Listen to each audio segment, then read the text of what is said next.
All right, let's make a formal introduction for our listener. Good afternoon, Attila. My name is Claudio, and I'm calling you from Washington, D.C., from the studio in Fairfax City. We're very humble and grateful that Attila Égerházi accepted our invitation to the show. Attila, welcome to the show. Welcome to everybody. Nice to be here.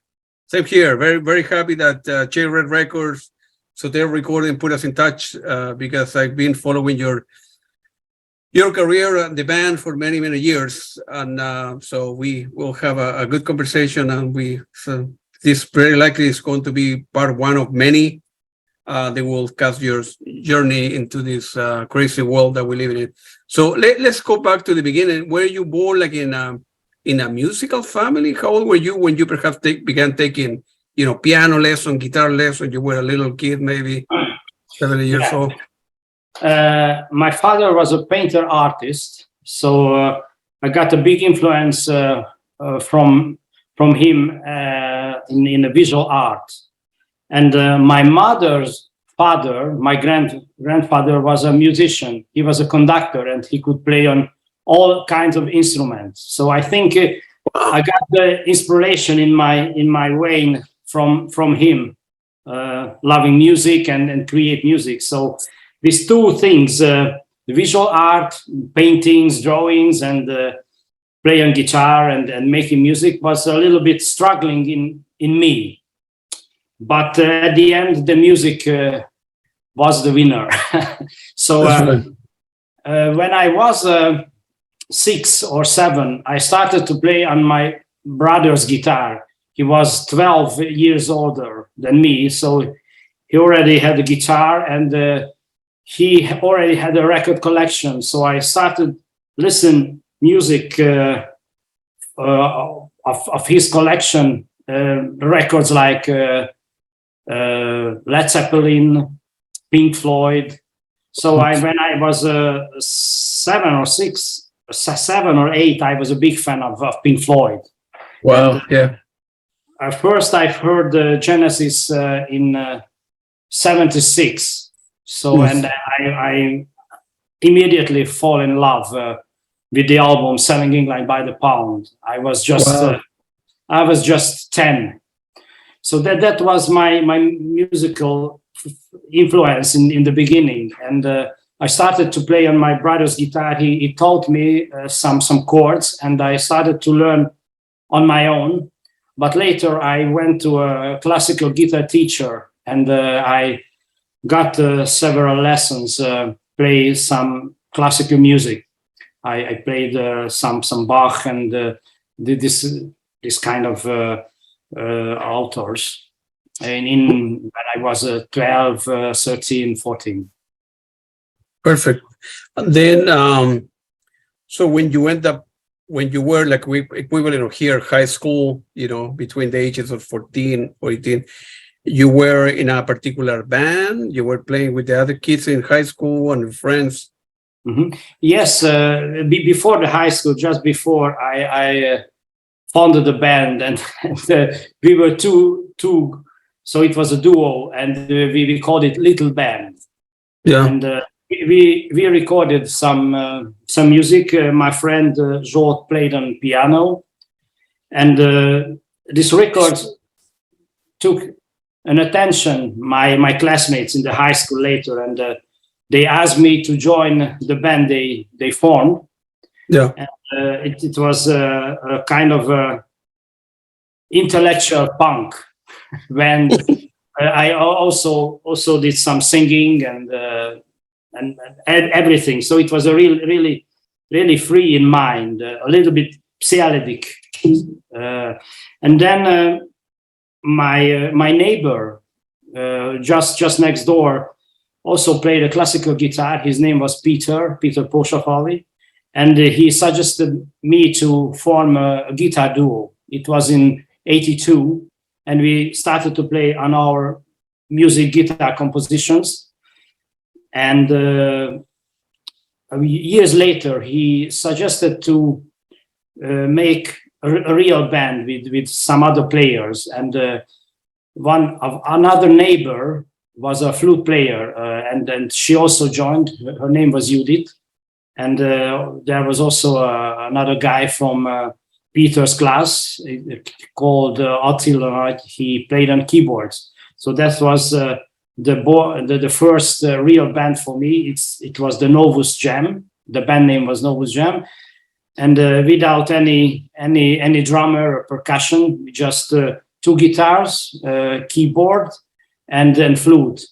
And I have to tell, we wrote a lot of compositions that time, and later I used many from that period on Djabe records over the years. So this beginning was very, very important for me, and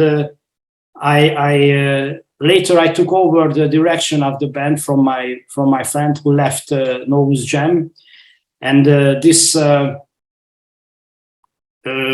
band led later to Djabe. So it was a continuous movement for me in the music. Play with my band, Novus Jam, and then with 2 guys from the band, we decided to establish Djabe in 1995. Excellent. So when you finished high school, you were 18 or so years old. Do you have a lot of family pressure to go to university, to go to a technical school and forget about music? Your parent telling you, hey, don't be a musician, you're not going to make any money, you're going to be poor, or you have a lot of encouragement for your parent to do what you wanted to do in life? They never made me any pressure on me what to do, about study or any job, but that moment I didn't think I have to be a professional musician. So I started a technical university in Budapest. I studied architecture. The reason was my other side, my father's vision, heritage. So I wanted to make drawings, and I'm really interested in design houses and different kind of buildings. So I thought I had to do this. But during the university time, I also worked with the band. We had some shows. It was quite of a semi-professional act, not a real professional act, but we also had the flute player, and she already studied at the University of Music. She learned, she wanted to be a professional musician, and as now she is. After the university, I got another direction, because that was the time when the Russians went out from Hungary and the communist system collapsed here. It was 1990 and 1995. And it was a little bit like America, 100 or more, many years ago. We had a lot of opportunity to establish companies and do jobs, what we like, what we want. So with my friends from the high school, we decided to start a film company. So we started to make commercials. Commercials for companies just started in Hungary or Hungarian new companies.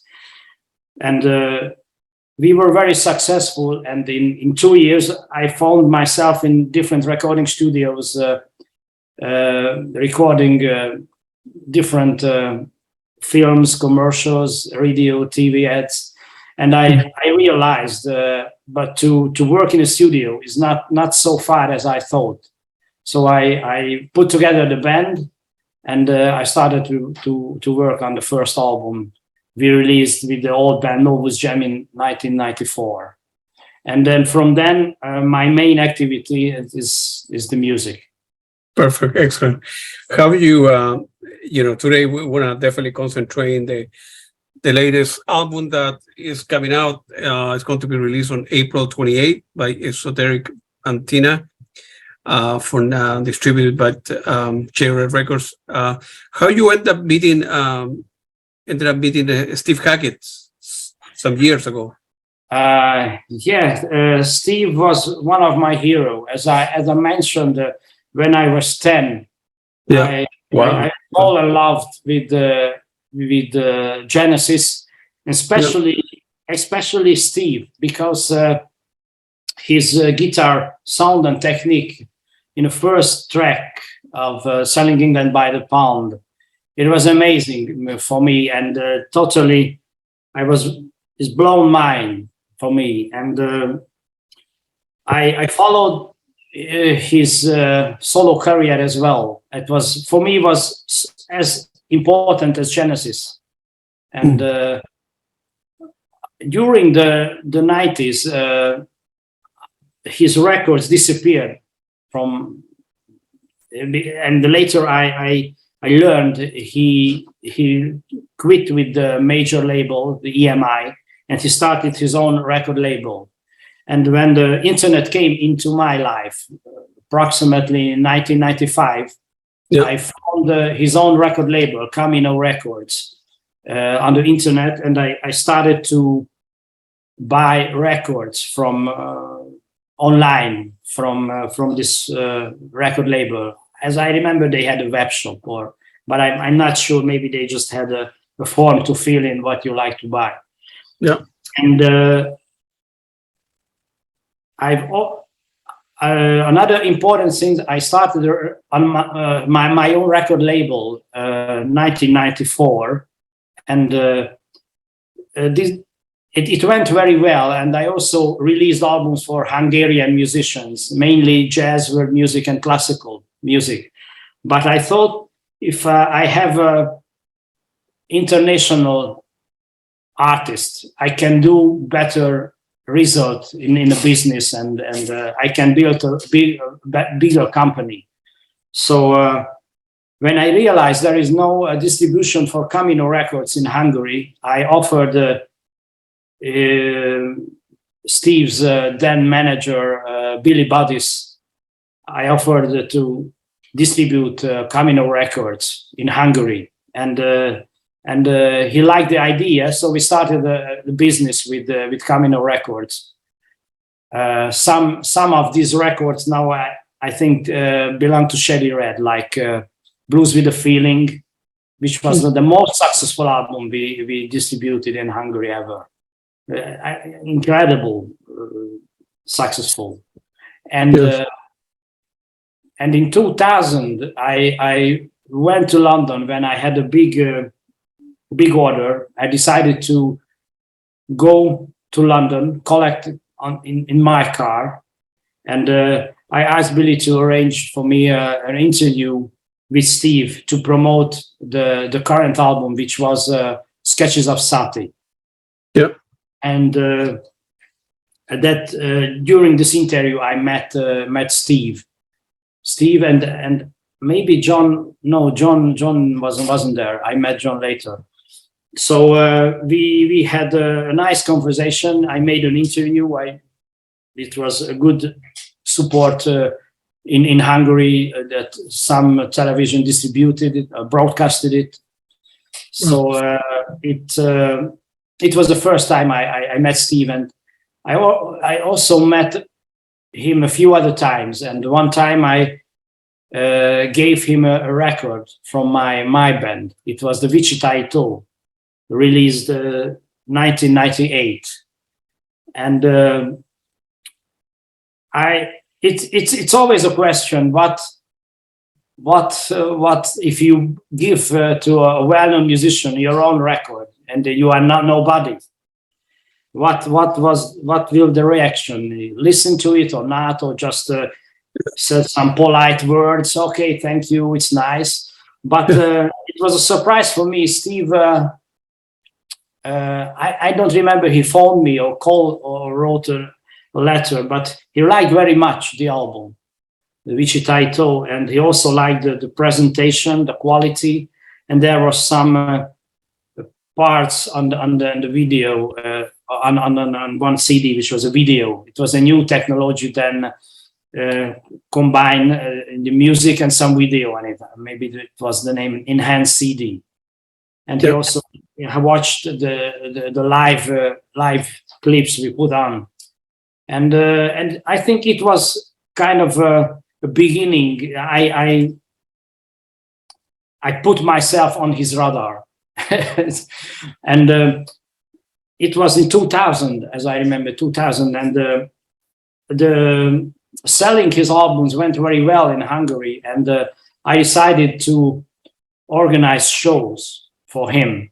And 2002, beginning 2002, they had an acoustic tour with his brother John and Roger King, a trio, acoustic trio, and I booked him in a prestigious Hungarian concert hall, and it was a huge success. It was sold out, and I also offered him recordings. Later, it released like the Hungarian Horizons.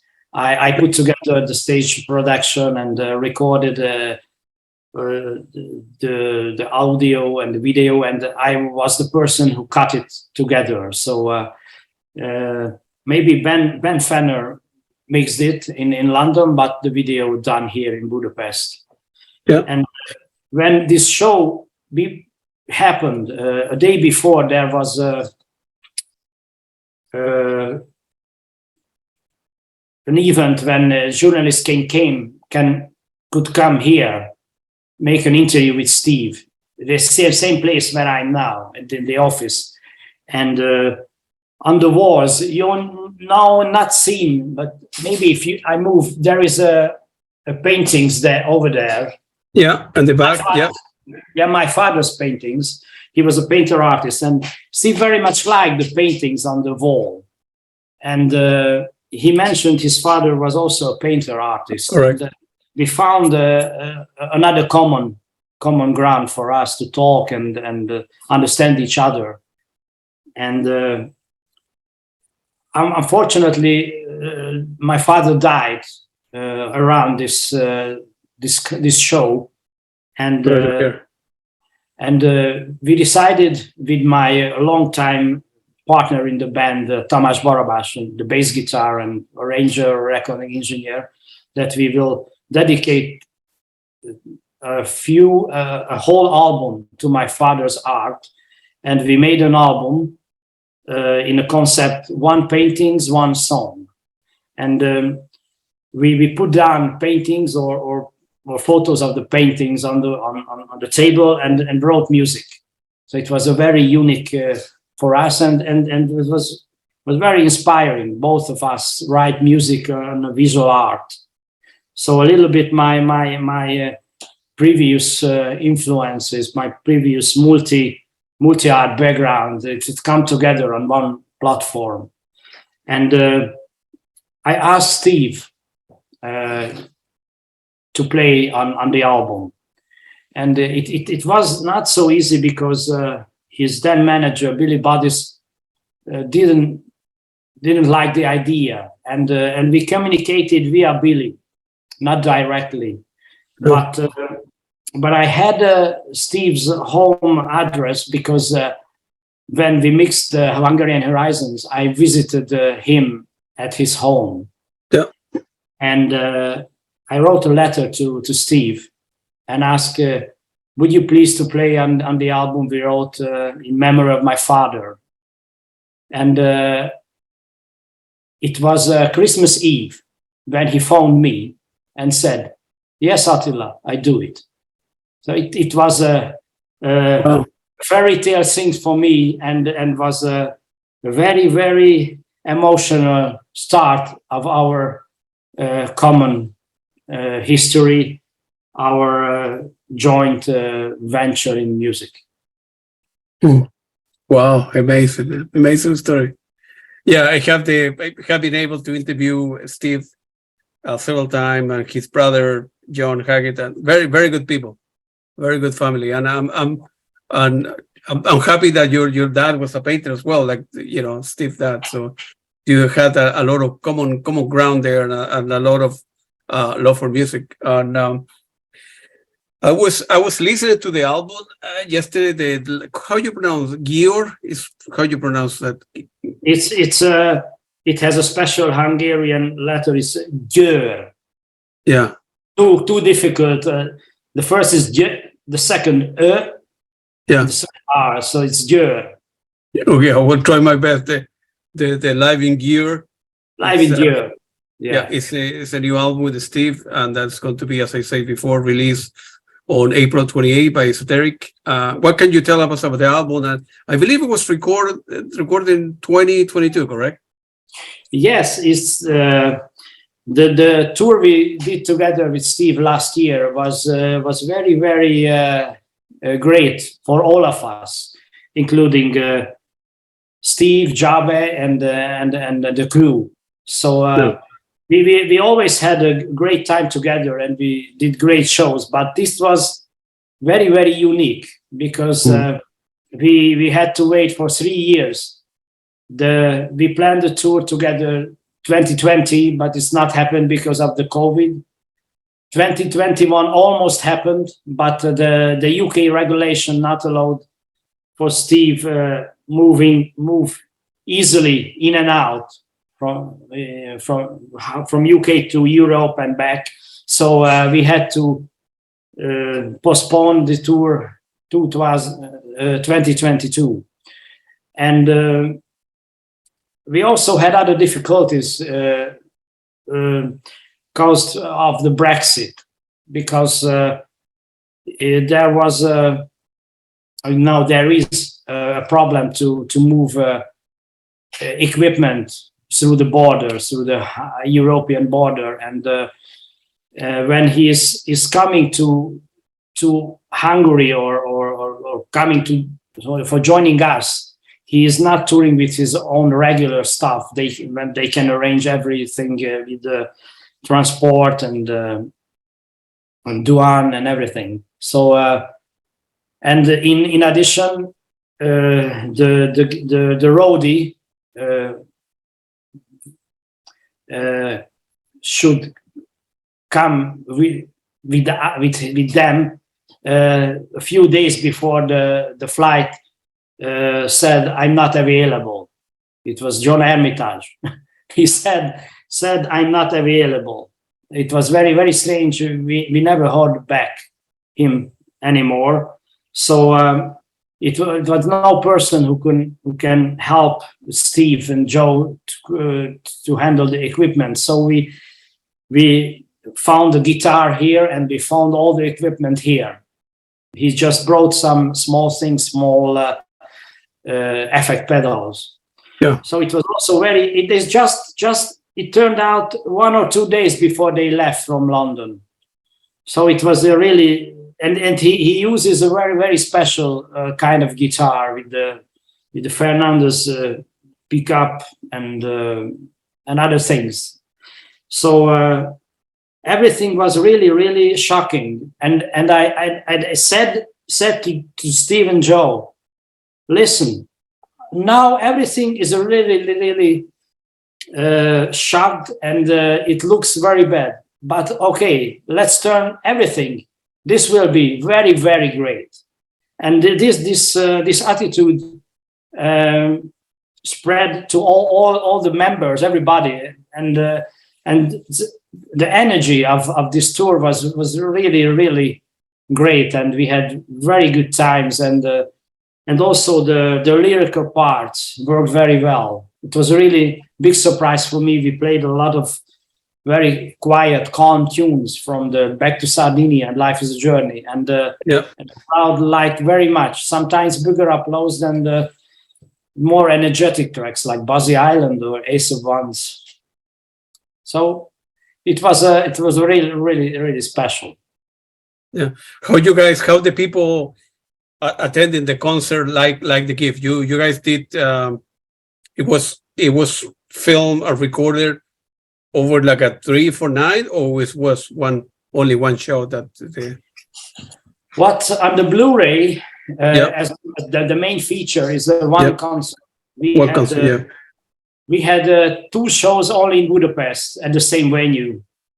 But the year was the last one.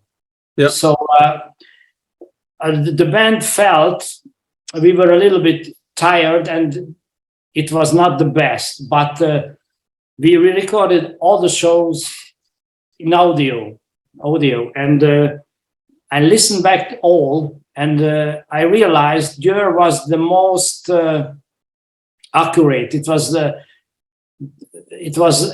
We played, maybe we missed some very special, energetic small parts, but we played the best at the last night. So it was the last show of the tour, only one, and no overdubs.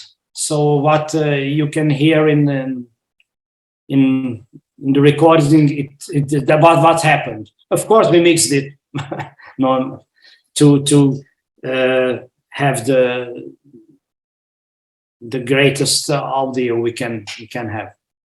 Yeah, I was listening to the CD, right? I don't have the Blu-ray yet, and but it was great. It was unbelievable, very, very good. I was very happy, and I saw a small video on YouTube last night. It's like a 2-minute long or something, and it's